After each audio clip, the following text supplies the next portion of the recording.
Hi hello welcome to our channel. నేను మీ సిరి.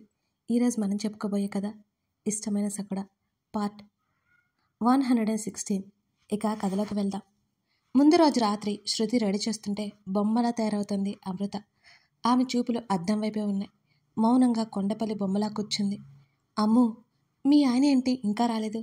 జడలో పువ్వులు పెడుతూ అంది శృతి. లేట్ అవుతుందని చెప్పారు, అమృత బదులిచ్చింది. అప్పుడే గదిలోకి వచ్చేసింది అమృత తల్లి. అల్లుడు గారు ఇంకా రాలేదు. మీ నాన్నకు ఫోన్ చేయమంటే చేయట్లేదు, నువ్వైనా చేయవే. తల్లి తొందర పెడుతుంటే తన జీవితం గురించి తల్లి ఆరాటాన్ని గమనించింది అమృత. అదే సమయంలో బావ వచ్చాడు అక్క అంటూ లోపలికి పరిగెత్తింది శరణ్య. తల్లి చెల్లి ఇద్దరు బయటికెళ్ళిపోయారు అక్కడి నుంచి. నువ్వెక్కడే ఉండు, మీ ఆయనకి సర్ప్రైజ్ ఇవ్వాలి కదా. కళ్ళు ఎగరేసింది శృతి. అమృత నవ్వి ఊరుకుంది. ఉదయ్ రక్తం కళ్ళ చూసి కచ్చి తీర్చుకుని ఇంటికి వచ్చాడు అమృత. అతను బయటికి ఎంత ధైర్యంగా ఓర్పుగా ఉన్నా లోపల కుమిలిపోతున్నాడు కమల్. అమృత పడిన బాధ అతన్ని కృంగిపోయేలా చేస్తుంది. అది ఒక గగన్కి తప్ప ఎవరికీ తెలియదు. అల్లుడు గారు స్నానం చేశారండి, భోజనం పెడతాను. అత్తగారి మాటలకు కమల్ కళ్ళెత్తి చూశాడు. అమ్మ పడుకుని పోయిందా ఆంటీ అని అడిగాడు. లేదు బాబు, గదిలో ఉంది. మీరు త్వరగా వస్తే భోజనం పెడతాను అనగానే తలాడించి లేచి వెళ్ళిపోయాడు. గదిలో అమృత కనిపించలేదు. ఎవరి గదిలో ఉండి ఉంటుంది? అతను స్నానం చేసి భోజనానికి కూర్చున్నాడు. మామగారితో కలిసి భోజనం చేశాడు. ఇద్దరు సోఫాలో కూర్చున్నారు. వారిద్దరి మాటలు చాలా సన్నగా దొర్లుతున్నాయి. అప్పుడు విన్నది శృతి ఉదయ్ గురించి. ఎక్కువసేపు అక్కడ ఉండకుండా వెంటనే లోపలికి వెళ్ళిపోయింది శృతి. కమల్ గదిలోకి వెళ్ళిపోతుంటే కమల్ గారు శృతి పిలుపుకి ఆమె వైపు చూశాడు, ఏంటి అన్నట్టుగా. నేను మీ వైఫ్కి ఫ్రెండ్ని, బెస్ట్ ఫ్రెండ్ని కూడా అంటూ నవ్వింది. ఓహ్, నవ్వి ఊరుకున్నాడు. మీరు వెళ్ళాల్సింది ఆ రూమ్లోకి, ఈ రూమ్లోకి కాదు అంటూ చేతులతోనే గదివైపుకి చూపించింది శృతి. అదేంటి, అమ్మ అక్కడేం చేస్తుంది, ఒంట్లో బాగానే ఉందా అని కమల్ అడిగాడు. ఏమో, మీరు వెళ్ళి చూడండి. అతని సమాధానం చెప్పకుండానే అయోమయంలో పడేసి శరణ్య రూమ్లోకి పరిగెత్తింది శృతి. అతడు కాస్త కంగారు పడి అమృత ఉన్న గదివైపుకి వెళ్ళి డోర్ ఓపెన్ చేసేశాడు కమల్. ఒక్కసారిగా మల్లెల సువాసన గొప్పమంది. అతడి మెదడులో పెరిగిపోయిన చిరాకంతా ఆ క్షణం ఎగిరిపోయినట్టు అనిపించింది కమల్కి. లోపలికి వచ్చి చూసిన అతనికి అమృత బెడ్ మీద కూర్చుని కనిపించింది. అతని కళ్ళు చుట్టూ పరికించి చూశాయి. మంచం పువ్వులతో అలంకరించబడి సాంబ్రాణి కడ్డీ సువాసనలు వెదజల్లుతున్నాయి. హాయిగా ప్రశాంతంగా ఉంది అతని మనసు. డోర్ లాక్ చేసి ఆమె దగ్గరికి వచ్చాడు. అతనికి ఈ విషయం ఏంటో అర్థమైంది. తలుపు వేసిన చప్పుడు కావడంతో చిన్నగా ఉలిక్కిపడింది అమృత. ఆమె తల ఎత్తి చూడలేదు. ఆమె చేతులు సన్నగా వణకడం కమల్కి తెలుస్తూనే ఉంది. అమ్ము పిలుస్తూనే ఆమె పక్కన కూర్చోగానే చిన్న అదురుపాటు ఆమెలో. భోజనం చేశావా? అతని ప్రశ్నకు తల ఊపింది చేశాను అన్నట్టుగా. ఇవన్నీ ఎందుకు ఇప్పుడు చెప్పు అంటూ ఆమె చేతులకు నిండుగా వేసిన గాజుల వైపు చూపించాడు కమల్. అతని వైపు కళ్ళెత్తి చూసింది అమృత. డ్రెస్ చేంజ్ చేసుకునిరా, ఫ్రీగా ఉంటుంది. ఇక నేను పడుకుంటాను, నిద్ర వస్తుంది. ఆవలిస్తూనే బెడ్ మీదకి చేరి కళ్ళు మూసుకున్నాడు కమల్. అతన్ని ఎంత ప్రేమించినా సరే, అతడే తన సర్వస్వం అనుకున్నా సరే, ఆ క్షణం అతనికి దగ్గర కాలేకపోయింది అమృత. అతని ప్రేమ జల్లు తన మీద కురుస్తున్నా సరే అతనికి ఈ చిన్న సంతోషాన్ని తను ఇవ్వలేకపోయింది. ఆమె వల్ల కావట్లేదు. అమృతకి ఏడుపు ముంచుకొచ్చింది. వెంటనే లేచి బాత్రూంలోకి పరిగెత్తింది. బట్టలు మార్చుకుని బయటకు వచ్చేసింది. కమల్ నిద్రలో ఉన్నాడు. నెమ్మదిగా అతని పక్కన వచ్చి చేరి అతని హృదయం మీద తలపెట్టుకుంది. అతన్ని చూస్తున్న కొద్దీ ఏడుపు ఎక్కువ అవుతోంది. అతడు ఎక్కడ మేల్కొంటాడో అని నోటికి చెయ్యడ్డు పెట్టుకుని దుఃఖాన్ని దిగమింగుకుంటోంది అమృత. ఆమె ఎప్పటికో నిద్రపోయింది. అప్పుడు అతని కళ్ళు తెరుచుకున్నాయి. ఆమె చుట్టూ చెయ్యేసి ఆమె తల మీద ముద్దు పెట్టుకున్నాడు కమల్. అతని కంటి కొన నుంచి కన్నీళ్లు జారిపోయాయి. తడిచిన జుట్టుని ఆరబెట్టుకుంటూ గగన్ వైపు గుర్రుగా చూసింది ధరణి. ఇంకా ఎంత టైం? అతను విసుక్కున్నాడు. ఇప్పుడు ఈ చిక్కులు రావాలంటే గంటైనా పడుతుంది. ఆమె రోషంగా అన్నది. సరే, నువ్వు రెస్ట్ తీసుకుంటూ నేను వెళ్ళిపోతాను. లేదు లేదు, నేను వస్తానుండు. నీ వల్లే ఇదంతా. ఏడుపు గొంతుతో చెప్పింది ధరణి. నేనేం చేశాను అని అడిగాడు. ఏదో చెప్పాలని నోరు తెరిచి ధరణి నోరు మూసేసింది. చెప్పమన్నట్టు కళ్ళెగరేశాడు గగన్. ఇది నా వల్ల కాదు. దువ్వెన పట్టుకుని మాలవిక దగ్గరికి వెళ్ళిపోయింది. అతడి ల్యాపీ బ్యాగ్ తీసుకుని అతను కిందకొచ్చాడు. మాలవిక జడేస్తుంటే కళ్ళు మూసుకుని కూర్చుంది ధరణి. ఆమె డ్రెస్ కాలర్ ఆమె మెడని లోపల దాగున్న అతని గుర్తుల తాలూకా రహస్యాలని దాచేసింది. ఇద్దరు ఆఫీస్కు బయలుదేరి పోయారు. ధరణి తన పని తను చూసుకోసాగింది. చిరునవ్వుతో తన టీంని గైడ్ చేస్తుంది. ఎప్పుడూ ఏదో ఒకటి చేస్తూనే ఉండడంతో అతను సీసీ కెమెరాల్లోనే చూస్తూనే ఉంటాడు ఆమెని.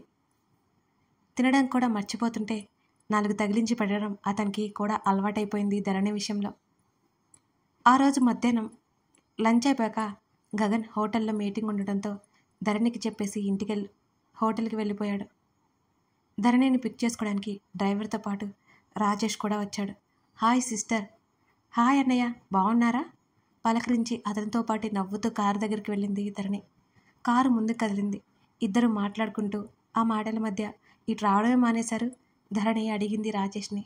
మీ ఆయన పనులు చేసి పెట్టడమే సరిపోతుంది సిస్టర్ అన్నాడు జాలిగా ముఖం పెట్టి రాజేష్.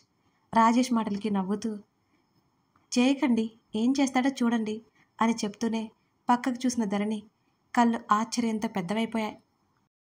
అన్నయ్య రాజేష్ని పిలవడంతో ఏంటన్నట్టు చూశాడు ఆమె వైపు. డ్రైవర్ కార్ స్లో చేయి, ధరణి వెంటనే చెప్పింది. కార్ ఆగింది. అటు చూడండి. రాజేష్ తల తిప్పి చూశాడు. దూరంగా ప్రణతి కనిపించింది. తను నీకు ఇంకా గుర్తుందా? రాజేష్ చిన్నగా అడిగాడు.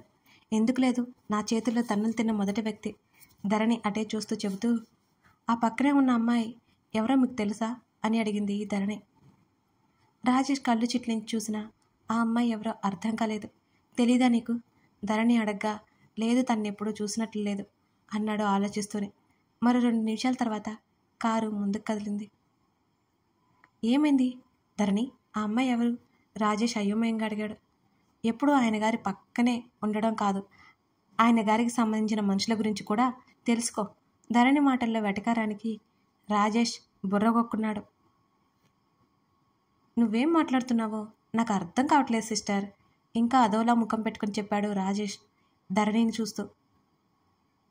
ఆ పక్కనే ఉన్న అమ్మాయి పేరు మేఘన, మీ ఫ్రెండ్ గారి ఫ్రెండు. ధరణి మూతి తిప్పింది. మేఘన గుర్తొచ్చినప్పుడల్లా గగన్ని ఆమె హత్తుకున్న సీనే ధరణి గుర్తొస్తుంది. ధరణి ఫేస్ అంతా వికారంగా మారిపోవడం రాజేష్ గమనించాడు. ఈ మేఘన అమ్మాయి గురించి ఇప్పుడే వింటున్నాను అని అన్నాడు రాజేష్ అయోమయంగా. నీకు తెలియని మీ ఫ్రెండ్కి ఫ్రెండ్ అన్నమాట అంది ధరణి. అబ్బా ధరణి, ఏమైంది నీకు? ఎందుకలా మాట్లాడుతున్నావు? ధరణి మాటలో ఒకలాంటి వెటకారం గుర్తొచ్చి ఎందుకో అర్థం కాక అలా అడిగాడు రాజేష్. ఆ అమ్మాయి తమ ఫ్రెండ్కి ఫ్రెండ్, ఆ పక్కనున్న ప్రణతి తమ ఫ్రెండ్కి ఎనిమి. లెక్క తారుమారవట్లేదా? ధరణి ముఖం అదోలా పెట్టుకుని చెప్పింది. రాజేష్ ఆశ్చర్యంగా క్షణకాలం నోరు తెరుచుకున్నాడు. అరే నిజమే ధరణి, నాకు ఈ ఆలోచన రాలేదు అంటూ పూర్తిగా వెనక్కి తిరిగి ధరణి వైపు చూస్తూ అదే ఆశ్చర్యంతో చెప్పాడు రాజేష్. ఇది ఆలోచించవలసిన విషయమా కాదా? ధరణి లాజిక్ తీసింది. నిజమే నిజమే, నీ బుర్రే బుర్ర అన్నాడు విస్మయంగా. ఈ విషయం మీ ఫ్రెండ్కి చెప్పండి, కాస్త తెలుసుకుంటాడు అన్నది గొప్పగా ధరణి. చెప్తానులే కానీ ఈ మేఘన ఎవరు అసలు అని అడిగాడు రాజేష్. ఒకసారి ఇంటికి వచ్చింది, ఈయన అమ్మాయి ఫ్రెండ్ అని చెప్పాడు. నాకు కూడా పరిచయం లేదు. ఇప్పుడు ప్రణతి పక్కన చూడగానే నాకు అనుమానం వచ్చింది. ధరణి పెదవి విరిచి ఒక్కో ముక్క చెప్తోంది. వాడిని అడిగేస్తే పోలా? రాజేష్ నవ్వాడు. అవును మరి, నువ్వు అడగగానే చెప్పేస్తాడు అంది ధరణి. చెప్పడనుకో అని ఆలోచిస్తూ బుర్రగొక్కున్నాడు రాజేష్. ఇప్పుడు ఏం చేద్దామంటావు అన్నయ్య అని అడిగింది ధరణి. వాడికి ఈ విషయం తెలియకుండా ఏం ఉండదులే, నువ్వు ఎక్కువగా ఆలోచించుకో సలహా ఇచ్చాడు రాజేష్. అంతే అంటావా?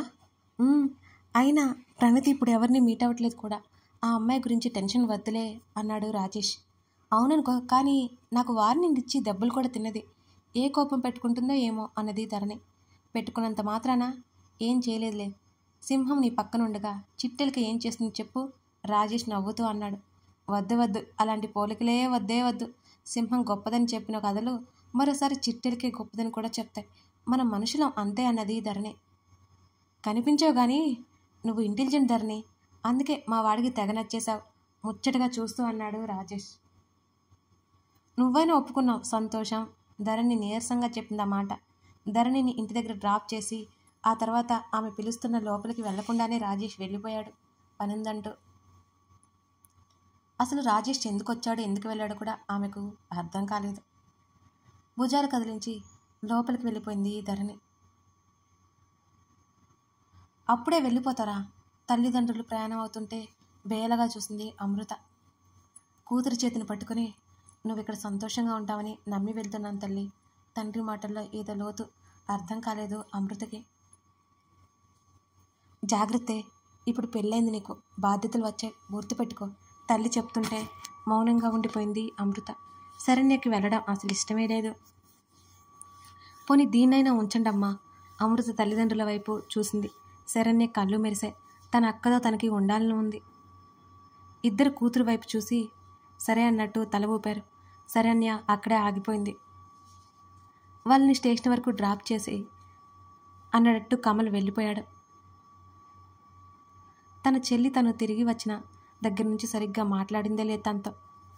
ఇంతకుముందు తనకి ఎప్పుడో కమల్తో పరిచయం ఉందని తెలిసింది తన చెల్లికి మాత్రమే. తను ఫోన్లో మాట్లాడుతూ దొరికిపోయినప్పుడు తన చెల్లె తనను కాపాడేది. ఏంటే అలా చూస్తున్నావు? ఈ మధ్య మారిన చెల్లి ప్రవర్తనకి కారణం అమృతకి తెలియలేదు. అప్పుడే నీకు పెళ్ళి కూడా అయిపోయిందని చూస్తున్నాలే అక్క అని నవ్వుతూ మాట మార్చింది శరణ్య. అమృత నవ్వి ఊరుకుంది. తన తండ్రికి తన చెల్లికి అసలు విషయం తెలిసిందని ఆమెకి తెలియదు. తెలిస్తే ఆమె భరించలేదు. బావగారు చాలా మంచివారు కదా అక్క అని అడిగింది శరణ్య. మంచివారని నాకెప్పుడో తెలుసు, మనసున్నవారని ఇప్పుడే అర్థమవుతుంది. అక్క మాటల్లో దాగి ఉన్న అర్థం శరణ్యకి కూడా అర్థమైపోయింది. వాళ్ళు మాట్లాడుతుండగానే కమల్ ఇంటికొచ్చాడు. సరాసరి వచ్చి అమృత పక్కన కూర్చున్నాడు కమల్. శరణ్య లేచి నిలబడగానే ఏమైంది, కూర్చో అని అన్నాడు కమల్. చిన్నగా నవ్వి ఎదురుగా కూర్చుంది శరణ్య. ఆమె కాలేజీ వివరాలు అడిగాడు. అన్నీ వివరించింది. వారిద్దరూ మాట్లాడుకుందసేపు అమృత మౌనంగా ఉంది. వెళ్ళి మీ అక్కకి నాకు వేడివేడి కాఫీ తీసుకురా. కమల్ చెప్పగానే శరణ్య ఉలిక్కిపడింది. నేనా? నాకు కాఫీ పెట్టడం రాదు బావా అన్నది. రాదా అని, సరే అమ్ము నువ్వు వెళ్ళి తీసుకురా అని అన్నాడు కమల్. అమృత అతని వైపు కంగారుగా చూసింది. దాని మొహం, దానికి కాఫీ పెట్టడం రాదు. శరణ్య చెప్పగానే కమల్ షాక్ అయ్యాడు. ఏంటి, కాఫీ పెట్టడం కూడా రాదా? అతను అడుగుతుంటే లేదన్నట్టు అడ్డంగా తలాడించింది అమృత. అమ్మో, నాతో ఏం చెప్పావు? నీకన్నీ వంటలొచ్చని చెప్పావా లేదా? తనతో మాట్లాడిన మాటలు గుర్తు తెచ్చుకుని అన్నాడు కమల్. అప్పుడేదో జోక్ చేశా. అమృత నోటికి చెయ్యడ్డు పెట్టుకుని నవ్వింది. మై గాడ్, నీకు వచ్చని వేరే లెవెల్లో చెప్పావు. నేను ఇంకా కుక్ని కూడా చూడలేదు, ఎవరికైనా చెప్పాలి అన్నాడు షాక్ అవుతూ. దానికి ఒక పని కూడా చేత కాదు బావగారు. మా అమ్మ రోజు తిడుతూనే ఉంటుంది. శరణ్య మాటలకు అమృత కోపంగా చూసింది. చెర్రీ, నువ్వు నోరు మూసుకో. అమృత కసిరింది. ముసుముసుగా నవ్వుకుంది శరణ్య. ఫారెన్లో ఉన్నప్పుడు అనుకునేవాడిని నా వైఫ్ చేతి వంటలు తినాలని. కమల్ నిట్టూరుస్తుంటే అమృత గుర్రగా చూసింది అతను వంక. ఇప్పుడు వంట రాకపోతే ఏమైంది, నేర్చుకుంటాను అన్నది కోపంగా అమృత. నేర్చుకుంటూనే ఉంటావు అన్నాడు అతను నిట్టూరుస్తూ. బావగారు, మీకు వంట చేయడం వచ్చా అని అడిగింది శరణ్య. వచ్చాయండి, 4 ఏళ్ళు నాకు నేనే వండుకొని తగలడ్డాను అని అన్నాడు కమల్. Wow, super. ఇప్పుడు మీరు మా ఇద్దరి కోసం వేడివేడి కాఫీ ఇవ్వండి. శరణ్య మాటలకి అమృత సీరియస్గా చూసింది అతను వంక. అక్క చూపులకి బెదిరి ఏమైందన్నట్టు సైగ చేసింది శరణ్య. సరే, తప్పుతుందా అంటూ కిచెన్లోకి వెళ్ళిపోయాడు కమల్. చెర్రీ, బుద్ధి లేకుండా మాట్లాడుకో. అమృత చెల్లిని కసిరింది. ఇప్పుడు ఏమైందే? పెద్దవాళ్ళతో ఎలా మాట్లాడే నేర్చుకో ముందు. శరణ్య తలాడించింది. సారీ అంది. అమృత మాట్లాడలేదు. విసుగ్గా ఉంది. శరణ్య పనికి కోపం వచ్చినా చిన్నపిల్లని సర్దుకుంది అమృత. కమల్ కాఫీ కప్పులతో వచ్చాడు. వాళ్ళిద్దరూ నవ్వుకుంటూ మాట్లాడుతుంటే అలాగే మౌనంగా చూస్తోంది అమృత. అందమైన వాళ్ళ మంచి మనసున్న వాళ్ళు చాలా తక్కువ మందిని ఆ దేవుడు ఈ లోకంలోకి పంపాడేమో. అందులో కమల్ ముందు వరుసలో ఉంటాడు.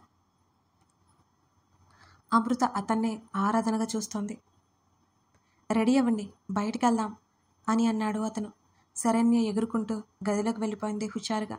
అమృత కమల్ వెంట లోపలికి నడిచింది. ఏమైంది? అమృత చేతిని పట్టుకుని దగ్గరికి తీసుకున్నాడు కమల్. ఏంటన్నట్టు చూసింది అతని వైపు. ఎందుకు డల్గా ఉన్నావు? మీ పేరెంట్స్ వెళ్ళిపోయారనా అని అడిగాడు కమల్ ఆమెనే చూస్తూ. అదేం లేదు, నువ్వున్నావుగా అన్నది. ఆ మాటకి అతని పెదవులు విచ్చుకుని అతనికి నవ్వొచ్చేసింది. I'm sorry. దేనికి అని అడిగాడు. ఓహో ఏం లేదు. ఇదిగో ఇలా మాట్లాడితే నాకేం అర్థమవుతుంది అన్నాడు. ఆ క్షమాపణలకి కారణం చెప్పలేని ఆమె మౌనంగా ఉండిపోయింది. ఆమె ఆలోచన అర్థమైన అతను, నువ్వు ఇలాగే లేట్ చేస్తే కష్టం, వెళ్ళి రెడీ అవ్వు అంటూ ఆమెను వదిలాడు కమల్. అమృత తల ఊపి వెళ్ళిపోయింది. బీసుకున్న అతని పిడికిలిలో గాలికి ఊపిరాలేదు. ఇవాళ ఏం జరిగిందో తెలుసా? గగన్ పక్కనే కూర్చొని ఏదో చెప్పడానికి సిద్ధమైంది ధరణి. ఏంటో చెప్పు అన్నాడు.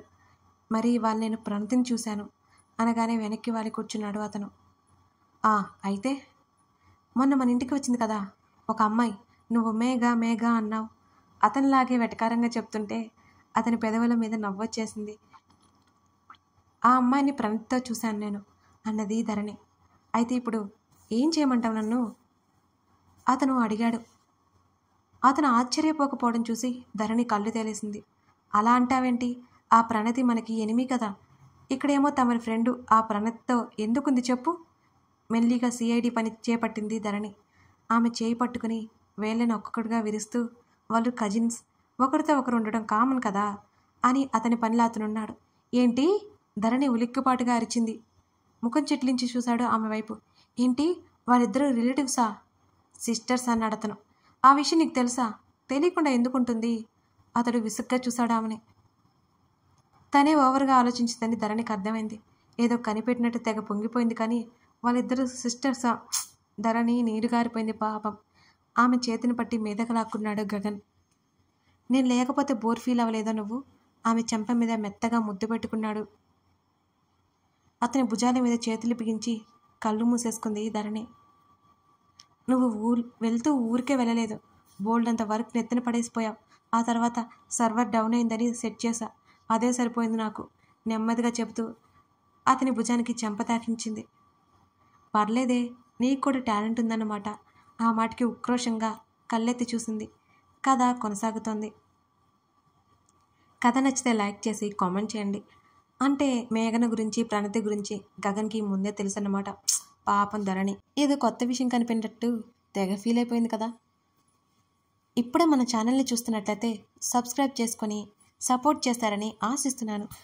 బిగ్ ఎపిసోడ్స్ ఇస్తున్నాను, గమనించాలి. Thank you.